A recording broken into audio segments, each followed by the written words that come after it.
Joseph Abboud, welcome to the Button Up Podcast. Thanks for coming on today. Yeah, I'm really happy to do this. This actually isn't the first time we've met.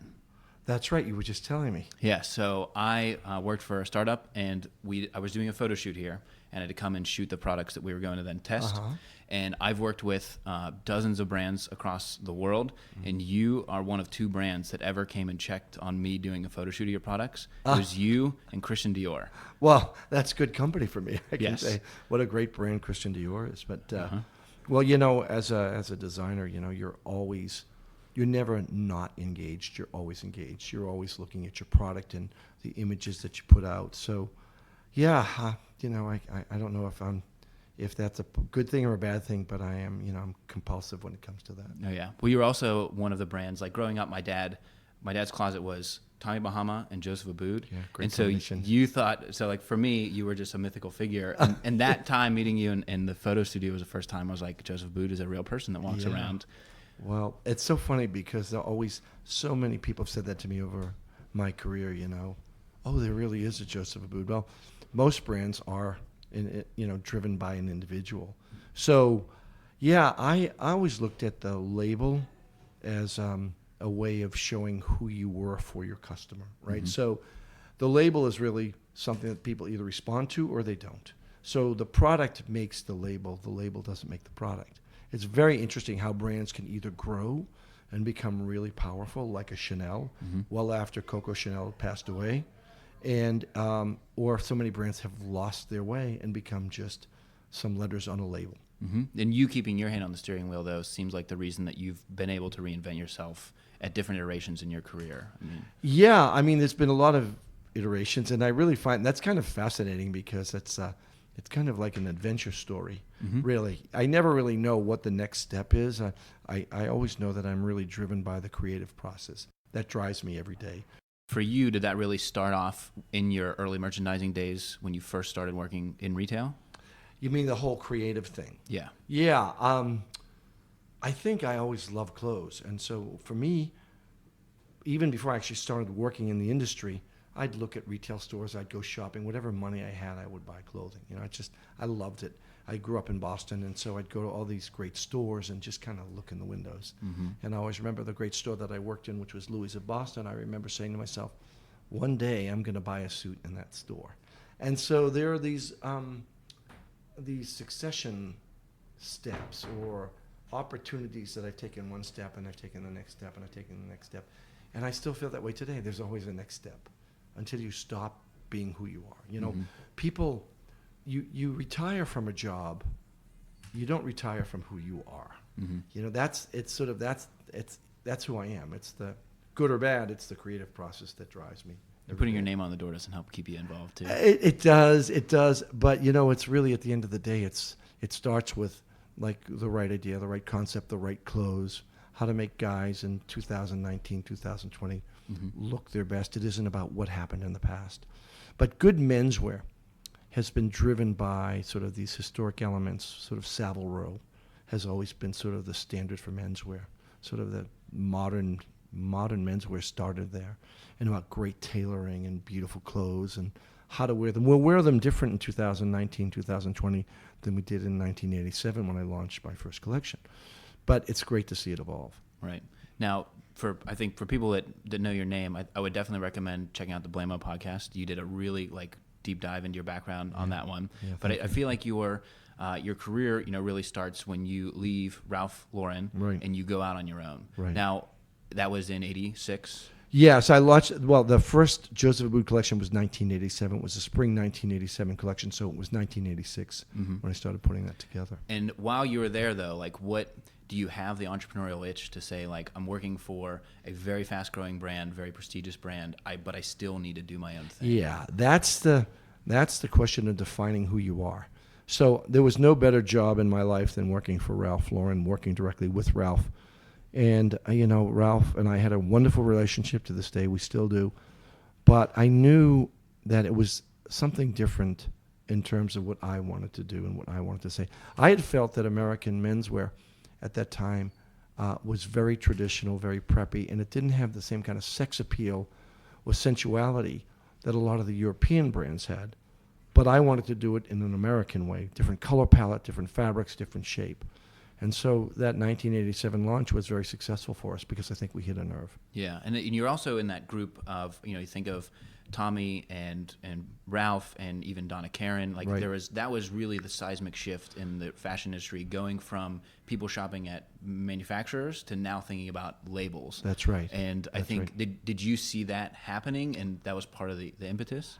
In a way, but I don't think I was that strategic. Okay. I wish I had been, but I don't think it was that. Because I had loved clothes all my life and worked at retail and worked for one of the greatest companies in the world, Ralph Lauren, and with Ralph, that I just saw this void. Experience is an amazing thing. It's, when do you launch your own company? When do you start it? It was organic for me. And I thought, you know what? I didn't think anybody really wanted a new label. So I said, I think the night before I opened my first collection, what am I doing? I've left this great company that I was working for, and I'm launching a collection. Nobody knows who I am. Mm-hmm. And why did I do this? It's a little bit of the stage fright. But I realized, and I'm looking back, that there was something in the market that was missing, sort of a modern American menswear approach to style that didn't exist because it was all just so preppy, so Ivy League, so traditional. And then, of course, the Europeans were, much faster and fits were different. So it really worked. But I don't think it was because I wanted to see my name on the label. I didn't really think of it in those terms.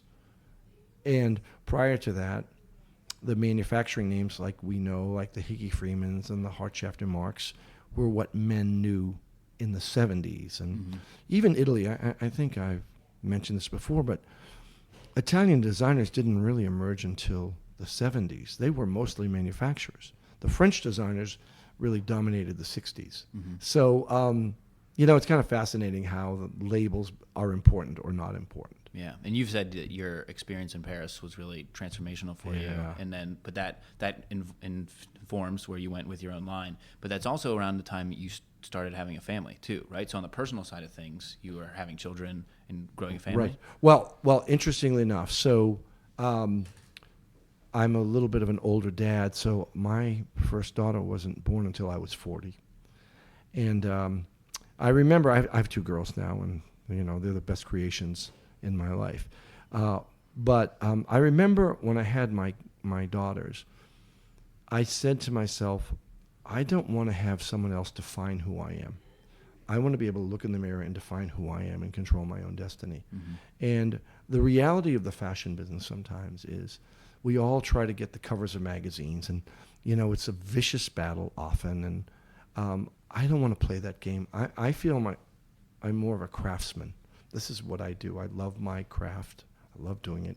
If there's recognition from it, well, that means someone likes my work. Mm-hmm. So that's really been great. But yeah, having my family, well, they've always kept me grounded to make sure I know who I am. Right. I don't get too big a head, if you know what I mean. Yeah. Well, you got to get home and everybody's. I'm just dad. There's a number of stories about.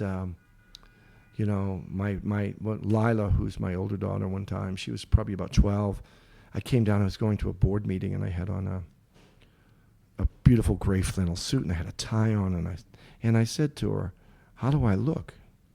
And she said, oh, you look great, Dad, but do you really like that tie? And I said to her, Lila, do you know who I am? I'm Joseph Abboud. I looked in the mirror, and I went upstairs, and I changed my tie.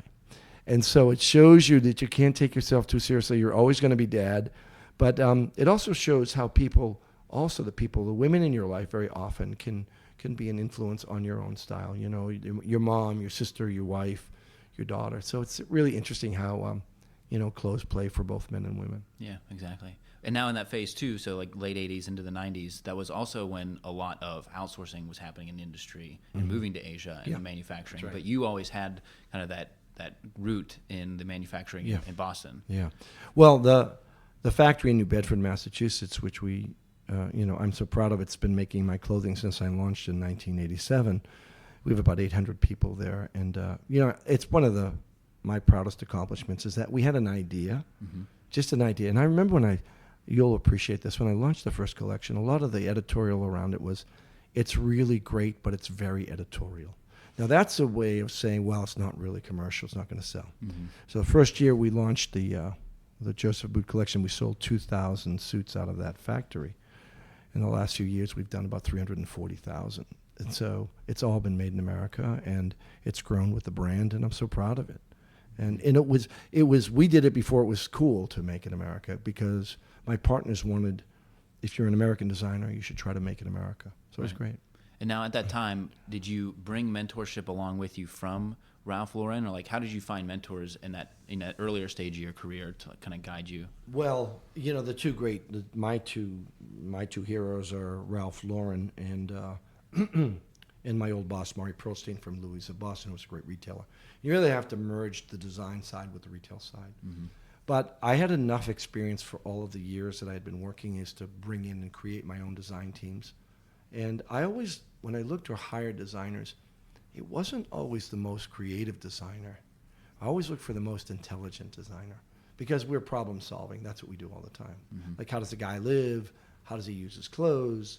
And so we have to think about that, not just to paint pretty pictures, but really, you know, how do guys dress, and can we be there before he's there? Mm-hmm. Can we know what he needs before he does? Emotional IQ before the total IQ. Yeah, and you know, I really have always been able to put together some great design teams who understand the process of thinking through, you know, designing product. Yeah. And so through the years, you went through a few legal battles Yeah. over your name. Yeah. You've kind of reclaimed it. And Yeah. now, just a few years ago, I guess now a few more than that, you joined Menswear House. Yeah. And at the time you were coming up, I mean, I'm sure you kind of watched George do his thing with Menswear House Yeah. and just build that empire Yeah. Through those years. So Yeah. like had he was in the industry and you kind of knew Right. about each other? Right. Well, I've known George for a long time, and you know, the world changes rapidly.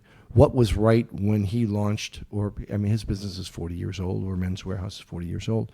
The world's a different place. The way men shop, the way men don't buy clothes by the pound anymore, mm-hmm. right? And maybe your dad's generation would be, well, I need 5 suits because I wear a suit Monday to Friday, and guys bought clothing where they could buy a lot of suits.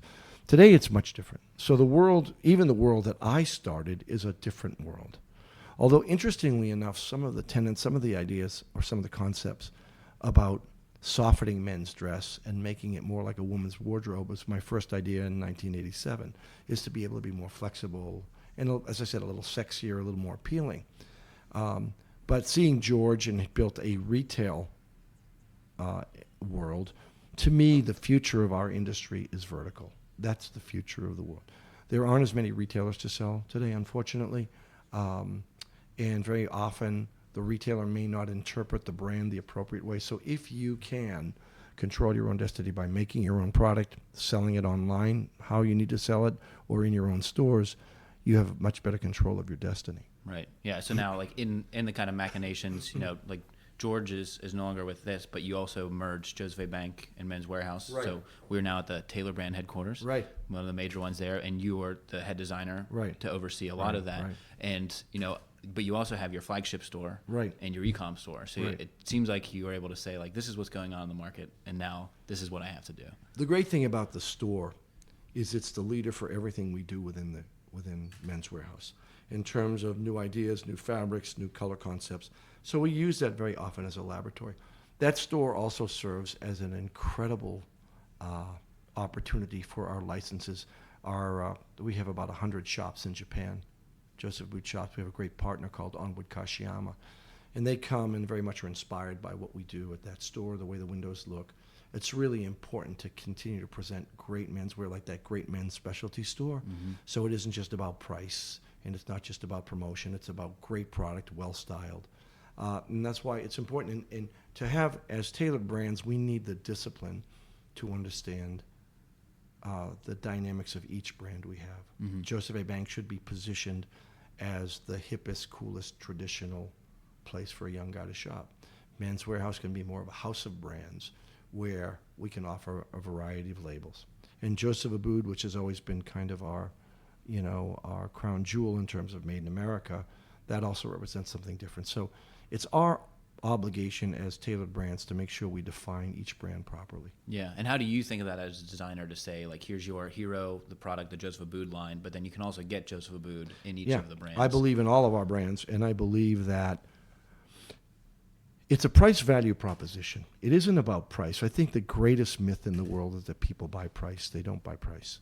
What they do is they buy the best they can for the price they can afford. Mm-hmm. So just because someone is 50 off or 60 off or 70 off doesn't mean it's enticing to, especially to a millennial who really looks behind a label. Mm-hmm. So I think, our diffusion, our Joseph Abboud diffusion, which is in our Men's Warehouse stores, is a great product. But we just happen to be top shelf with the single flagship store that we have. And there we'll use Xenia and Loro Piana fabrics at a much higher level, and we'll style more aggressively. So it's much easier to do it for one store than it is for 700, let's say. Mm-hmm. But for me, a brand should be blind. It shouldn't matter where you buy a label. If the label is authentic, it shouldn't matter whether you've got it on sale or on a website, or if it's a brand that has your label on it, it better be good. Because there's no quicker way to destroy a brand or a label than by just throwing it on a bunch of products. Yeah, I like, because you described the flagship store as kind of like your lab, and I Right. think about there's like the Devil Wears Prada, where she says, that blue color came from this runway, which then trickled down to this, and Absolutely. like it goes right down the line. Absolutely. But that's your hero, and that's what can push forward. Right. But then the guys that aren't really ready to go. That's right. I mean, it all starts somewhere. When we do shows, we did a big show in last January or February, and it was a great show, and it was really an ode to Ellis Island and to kind of my grandparents who came through Ellis Island. But those people came through very proud. They were humble, but they were proud, and they tried to dress whatever their culture was or their heritage. They tried to present themselves properly, and I always admired that. And that's why we washed all of the clothing, and we did some capes and wrapped belts around it, and we had a lot of fun doing it. But that's a message or an inspiration that then has to filter back into the commercial collections, right? Mm-hmm. But color palettes, textures, details, all come from that. Those who don't understand what fashion shows are think, well, it's just a frivolous experience. In fact, it sets the tone and sets the direction for your entire brand. And then you just diffuse it. You just say, okay, well, we know we're not selling, 5 patchwork coat all day long, but you know what? Those fabrics work together beautifully, so maybe we do the jacket with the vest. And then you bring it back to reality so that you can sell it. But you need to send the emotion or the scent out. That's what women's wear does better than menswear. Women somehow have the ability to make the interpretation from runway to real life. Mm-hmm. Men have struggled with that. Yeah. They just have, most guys. Well, even now, what a lot of brands seem to struggle with is the shortening of the runway to the store, right? Because now people see it on Instagram when it hits the runway, Yeah. and they want to buy it in a way that they couldn't before because you were showing a season early. That's right. And so if you're looking at the retail industry now, you went from manufacturing era, Yes. pre that manufacturing era, designer era, and now we're kind of like in the Facebook marketing And era. immediate gratification era. Yes. Right. Yeah. Well, there are certain things you can do and certain things you can't do. Manufacturing takes time. There are certain large companies that are brilliant at it. You got to give Zara a lot of credit for what they do. And what I love about Zara is I love the fact that 1 month they could be extraterrestrial sportswear. Mm-hmm. And the next month they can have black and white Glen plaid double-breasted jackets Mm-hmm. with gray flannel pants. They have the words I always use, they have creative courage. They're going to show you a story. And that story might be for 30 days, and then on it goes to something else. And I just am fascinated by, and I admire that, because I just walked by their black and white Glen plaid coat, double-breasted jacket, and I love it. I love what they do, so got to give them credit. Yeah. But it is harder to do that in terms of being immediate gratification for in menswear. Well, what you also have now is a shift into even more custom. Like Men's Warehouse is getting Yeah. more made to measure and custom, and like from a person who couldn't buy off the rack before to now seeing so many brands really invest in that. That's great. It seems like that really is a way forward. Right. Well, custom is really a form of specialization and individuality. Mm-hmm. So growing up, custom was either for the extremely wealthy or the hard to fit. That's what custom was. Custom's now a choice.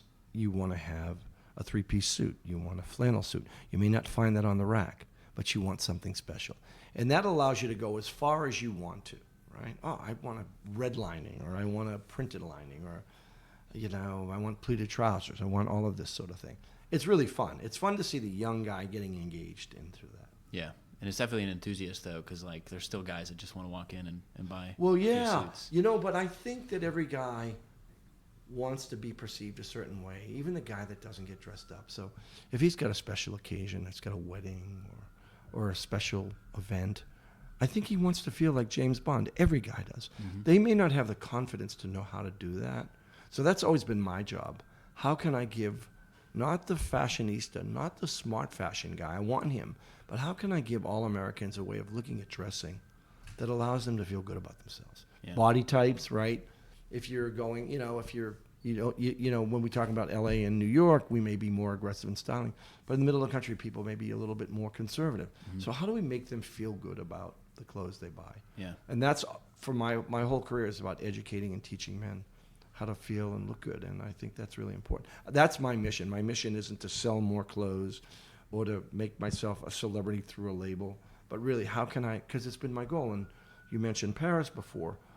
When I lived in Paris, when I went to the Sorbonne, my junior year of college, I'd never seen an experience like that where men on the street were well-dressed and they weren't in the fashion business. Mm-hmm. Right now, I'd just be in awe of flannels and double-breasted, and I said, oh my God, it's like a runway show for me here. Mm-hmm. And that's what I've tried to help American men understand, that you can dress stylishly for the way you live. Mm-hmm. Maybe a banker or a lawyer may be a little bit more conservative, but an architect or an artist may be a little more creative in his wardrobe.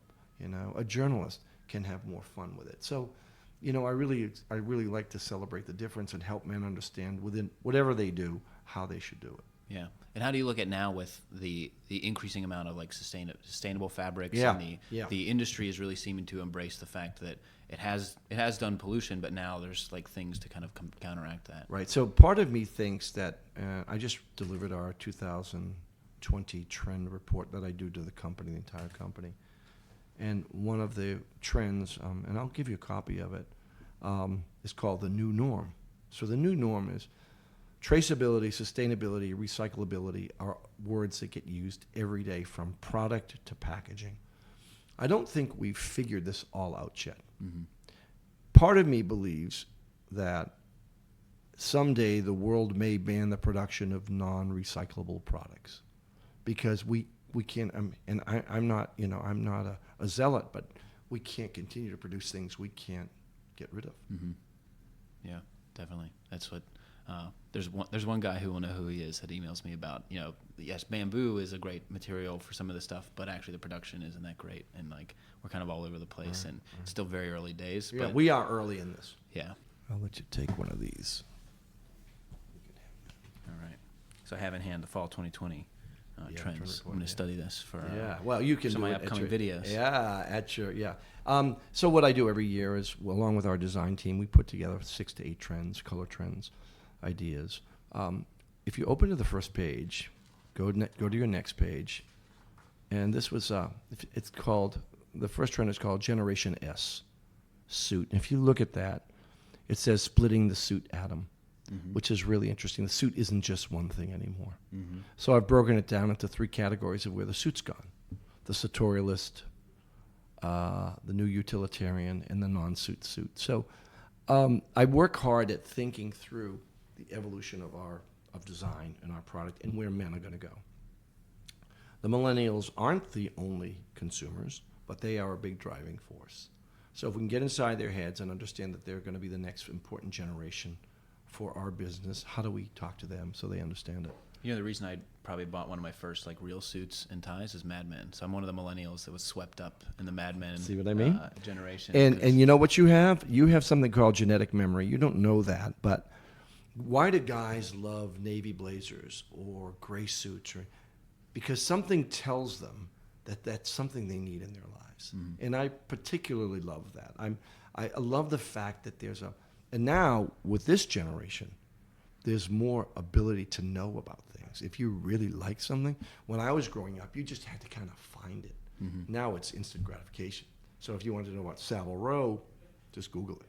Yeah. Right. So, but I was the guy that had to go over to London and go to the back rooms, and although I love that, it's much easier to find that information. I know it's not the same experience now. Can't it's sneak different. Out to different countries. No, it's different. It's different. But there's nothing like the real experience of seeing, feeling, and touching. Yeah. That's why shopping online is a tricky game for suits. Yeah, you could buy a sweater, maybe you could buy a shirt if you know your size, but trying to buy a suit online, every brand's specs and fits are different, for your body type, and so it makes it challenging. That's something that like Suitsupply has done really well. Is just put stores everywhere. It's like That's right. For a suit manufacturer like that to hit price points, but still put stores not just in Soho but in Dallas. Yeah, there's a big one in Boston. They've done a great job, and what they've done is they've kind of avoided the noise. And because I'm a student of all of this stuff, they've said, hey, we are in the fashion business. They don't worry whether the lapel is too wide. They don't worry about if the suit's too skinny. God bless them. I think that creative courage is everything. If you believe in something, do it. And that's always been my motto in terms of building a brand. You can't be all things to all people. So a banker might not walk into Suitsupply, but a young investment guy might. So, it's very interesting. Yeah. Are there any other brands that you try to keep an eye on? I sort of study them all. I mean, I look at my old boss. I look at Ralph and, see how they've been very true to their brand. And obviously, as a brand that's 50 years old, they're still very vital and still very powerful. Probably always thinking how to catch the new customer. But they've done a great job on that. And, I admire him because he's very disciplined he's true to his brand. He doesn't stray.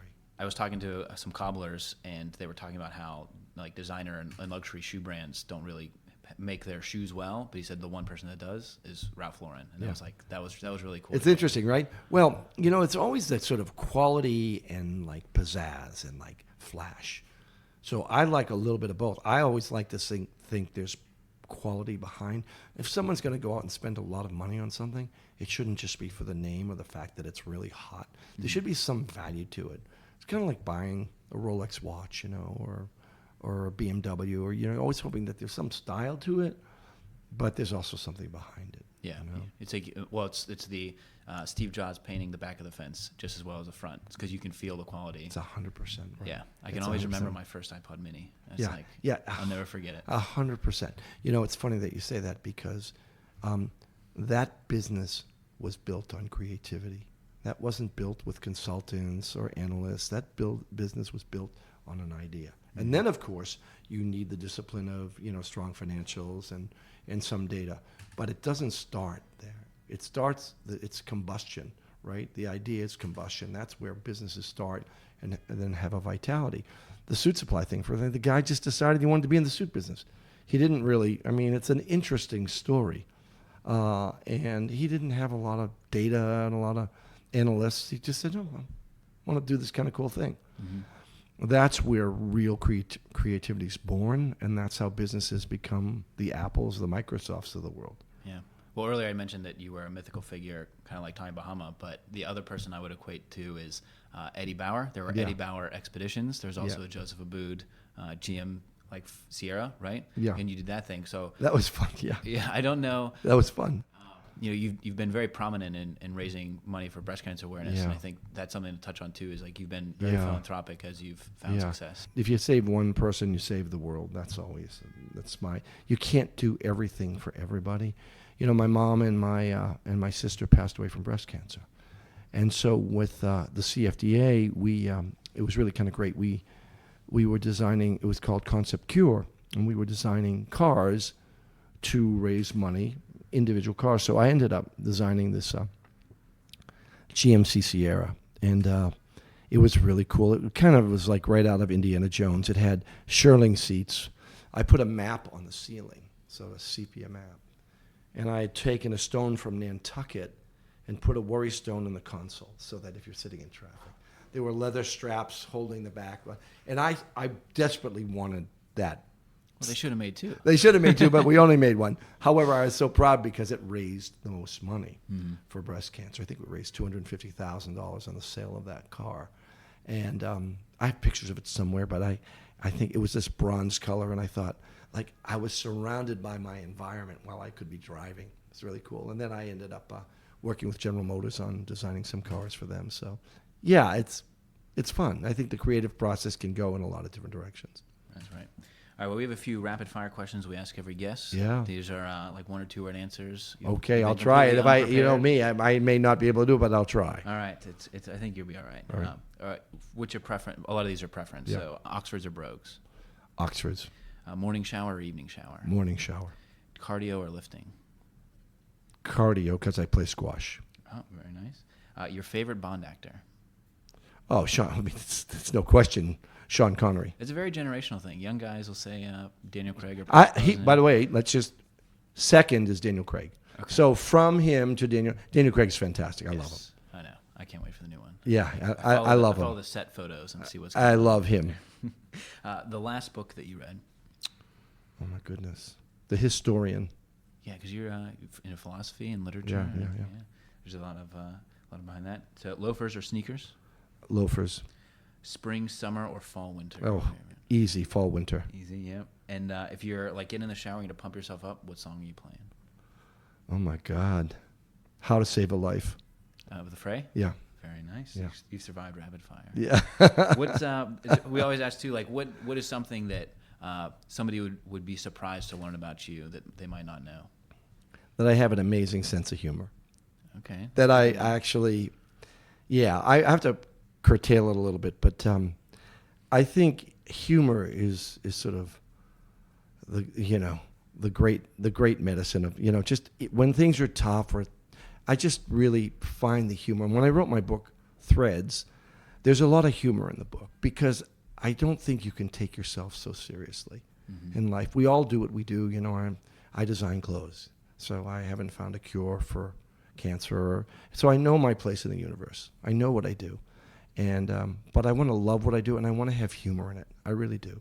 I want to be able to smile about it. And I get as serious and as tense as everyone else does about things, but in the bleakest, darkest moments, I try to find the humorous side of it. And you get your own stage when you get to present to the company, and so you can. Yeah, well, I throw. There's a lot of things when I do my trend report. I always try to. I think if you look at the first line there, right over there. Sweet the man. Naked people have little or no influence on society. That is true. Yeah. So that was Mark Twain. So I always look for the humor in it, and I think it tends to bring people together when things are difficult. I think humor is really an important aspect of our lives, and we can't take ourselves too seriously. Do you have favorite comedians? Oh God, I can't think of it right now. But do you study comedy or? Not in that sense. Not in that sense. And it might be generational because I love a lot of the old comics and all because I thought they were brilliant. And this may be controversial, but I don't mind throwing it out because of what he's been through. But one of the most brilliant minds in comedy is Woody Allen. In terms of his stand-up in the 60s, and if you listen to the content, he's brilliant. It's not vulgar, and it makes sense. So I always love intelligent humor. I really do. I think whether it's today's generation or what we came from the past, but I do like it. That's some of the reasons there's like comedic rap, and the comedic rap is so clever and so sharp that that's why I enjoy it so much. Isn't that you have to interesting? be. Comedy. I see it very parallel to fashion, where Woody Allen's sets are his fashion shows, and that's where he really hones his craft. But then that carries into the movies, which is for a little bit more of the mass. And then beyond that would be a book that he writes or something else like that. And so it's he's honing it up here, and you can see the it's high a thread. level of intelligence, and then it just kind of rolls. Well, that's right. Well, that's the thread, and that's why I called the book Threads. That's why I called it Threads, because what I do, it's sort of woven through my life, right? Whether it's color or style, how does it work in my home, or how I feel about a sunset, and I always think we can never capture nature. We try hard. You can never catch those colors. If you look at a sunset and I say, is that pink or is that yellow? I can't tell.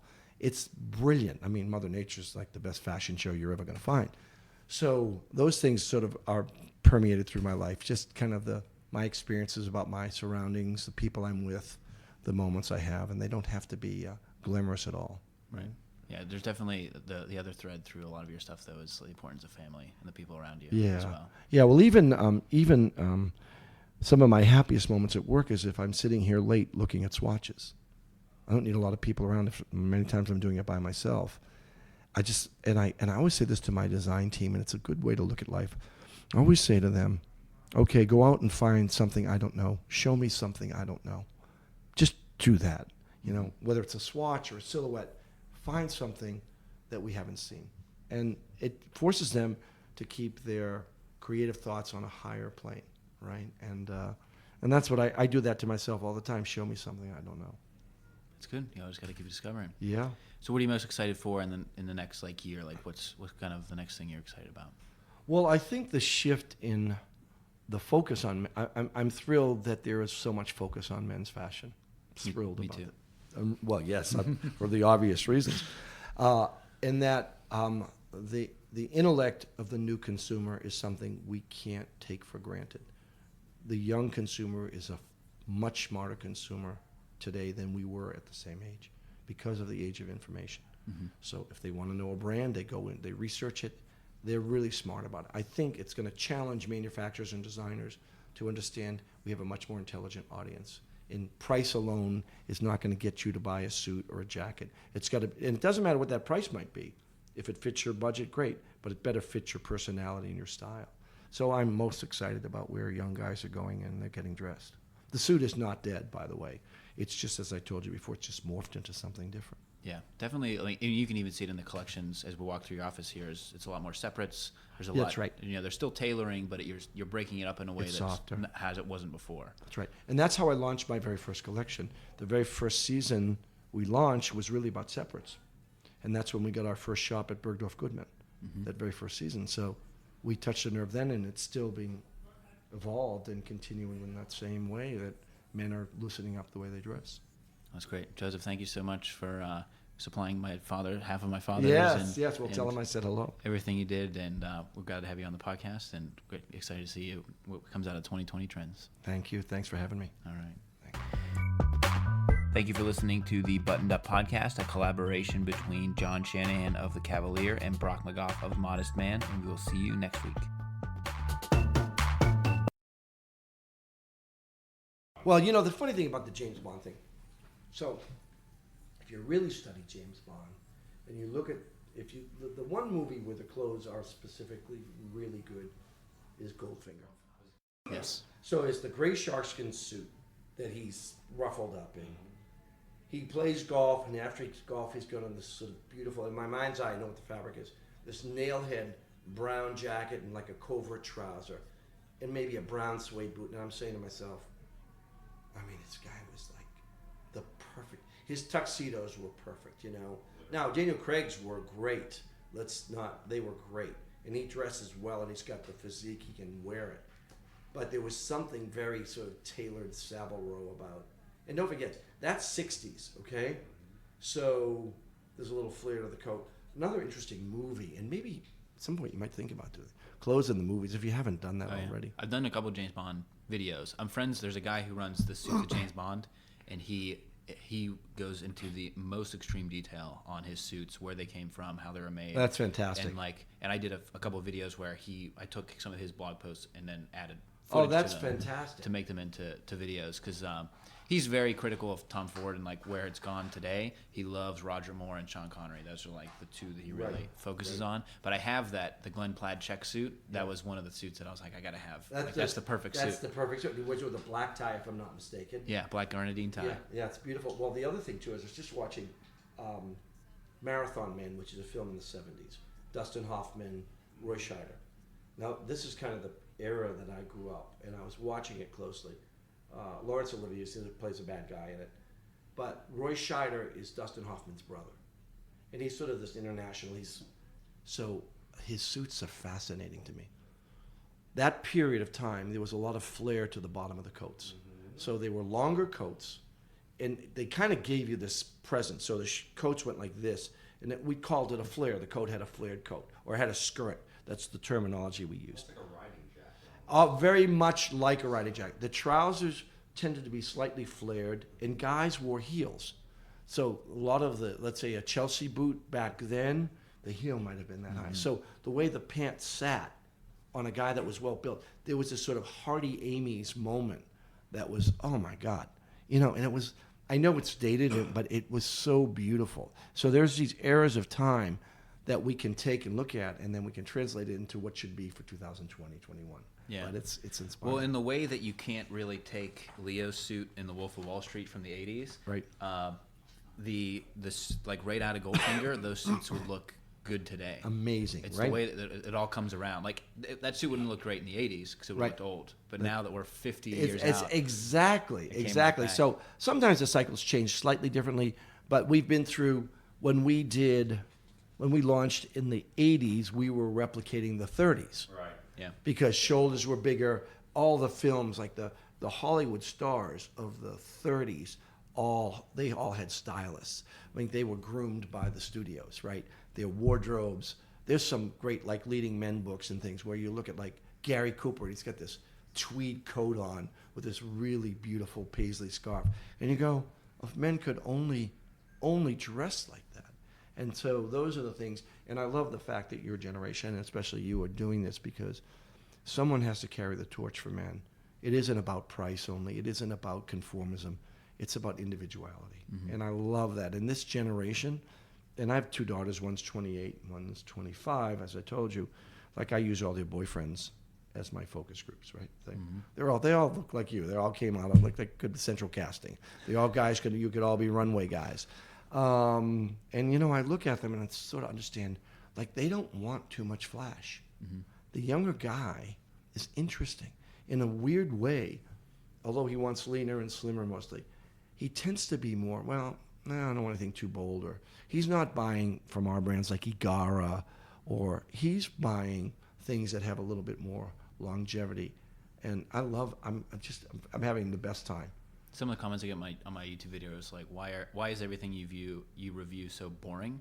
And like to me, it's like I can't believe anyone would say the that. idea is like permanent. It's permanent style. It's like this stuff's gonna look good for a while. Remember, the two things you should, women's wear is about fashion, men's wear is about style. Mm-hmm. It's a big difference. And then we were just talking earlier I worked for Chanel for 2 years, and I did the menswear. So I was back and forth to Paris, and I was in the studios and did a lot of research on Coco, right? And so she had what they called her British period, where she had fell in love with the Duke of Westminster, and she stole all his tweed jackets. And she fell in love, not with crazy fashion, fabric, tailoring, the things that you talk about, longevity. Those days, those people passed their suits down, their custom-made, their Savile Row suits. Expensive, yeah. They passed those down, not because they had to do it for price, but those were things of substance and permanence. Yeah. I just got back. I did a tour with the 5th generation owner of Baltily. Yeah. And he joined the company with his father 2 years ago. Yeah. And he found these boxes in the warehouse, and it was all of his great grandfather's original patterns. Oh my God. And he said he spends every Saturday, like in the mornings, he goes in and he's created this archive of all of the original patterns of the Baltily family, which are now 100 years old. It's amazing, isn't it? And like he pulled out the books and we got to see him, and like that was That's really fantastic. incredible. Yeah. Well, and I don't know have you done the mills? Have you done a mill thing? Well, I did Horween Leather in Chicago. Yeah. I just did a huge series with Alan Edmonds, so I went into their factory and did that, and then I did Baltily, and so I went over to their. So their what you need to factory. do one of these days is you need to either go to Biela, Mm-hmm. to all the mills and really do a mill thing because you would love it, or go to Scotland and go to the old mills and look at the books from 1735. Oh my God! Harris Tweed is a video that I want to do in the worst way. You got to do it Yeah. because and Harris Tweed is very big in Japan, like very big in Japan. And you want to know something? Here in this country, people always talk about weight. Okay, I get it. But in Japan, which is a very mild climate, Harris Tweed's like, I got to have it because the authenticity is there. So there was a book, what was it called?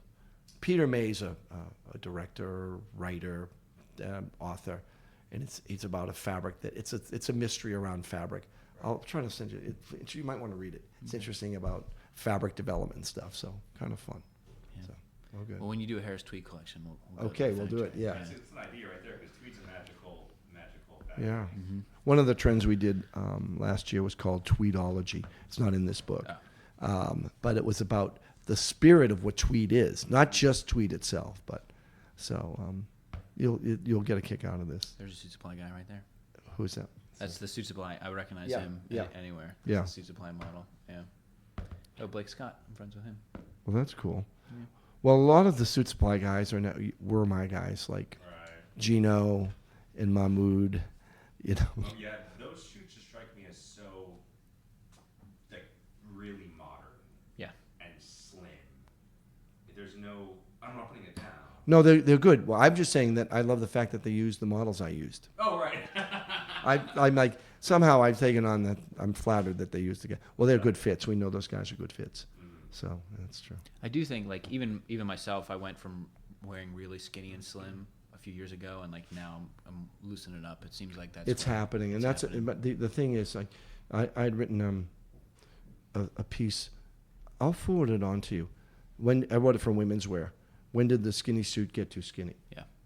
Because I was and Liz, would you do me a favor? Come on in for a second. I'd love to get a copy of the Women's Wear, the think tank, when the skinny suit got too skinny. Okay, Will you forward on to the guys? sure. Yeah, you'll get a kick out of it because it's exactly that. Where menswear goes in extremes, so you can't get any skinnier or any shorter. So what happens? It's a boomerang effect. Things start to swing back the other.